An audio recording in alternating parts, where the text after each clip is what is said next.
నమస్కారం.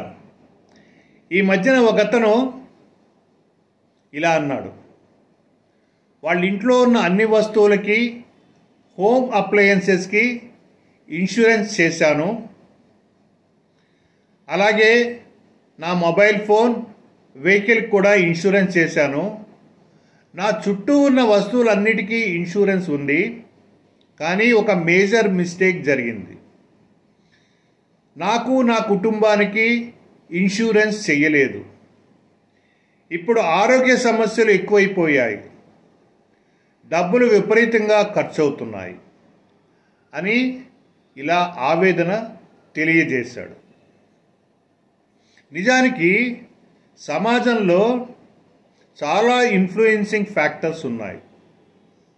Like smoke pollution, sound pollution, accidents, life style అంటే మనం కొనే హ్యాబిట్స్, తినే ఆహారం, జంక్ ఫుడ్, ఇలా ఎన్నో అన్సర్టనిటీస్ మనని వెంటాడుతున్నాయి.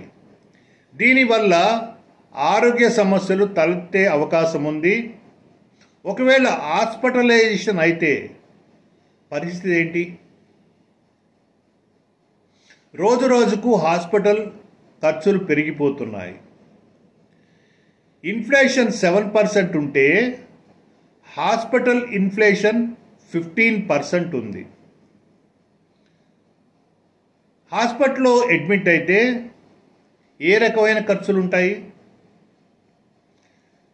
Lab and diagnostic reports, doctor fees, bed charges, nursing charges, dietician, room rent, ఇలా చాలా ఖర్చులు ఉంటాయి. వెంటిలేటర్, ఒకవేళ సర్జరీ అయితే చాలా పెద్ద మొత్తంలో ఖర్చు చేయాలి. వీటినన్నింటినీ భరించాలంటే ఎలా? ఒక పక్కన అటెండెంట్ ఫ్యామిలీ మెంబర్స్ బాధపడుతూ ఉంటారు, డబ్బులు ఖర్చు అయిపోతాయి, బ్యాంక్ బ్యాలెన్స్ 0 అయిపోతుంది, అప్పు చేయాలి.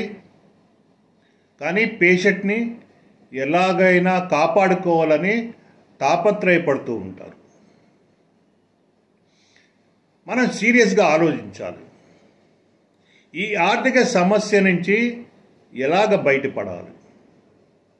వాస్తవానికి ఆరోగ్య బీమా పాలసీలు జీవిత సేవర్. ఆరోగ్య బీమా పాలసీ తీసుకుంటే హెల్త్ కార్డు ఇస్తారు. ఈ కార్డు ద్వారా హాస్పిటల్లో అడ్మిట్ అవ్వచ్చు, కంప్లీట్ ట్రీట్మెంట్ తీసుకోవచ్చు, డిశ్చార్జ్ అవ్వచ్చు. హాస్పిటల్ బిల్ పే చేయాల్సిన పని లేదు.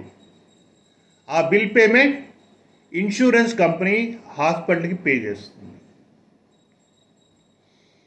సీరియస్గా ఆలోచించండి. నేను ఫైనల్గా చెప్పదలుచుకున్నది ఏంటంటే, ఆరోగ్య బీమా పాలసీ మీ కుటుంబాన్ని, మిమ్మల్ని పరిరక్షిస్తుంది. ధన్యవాదములు.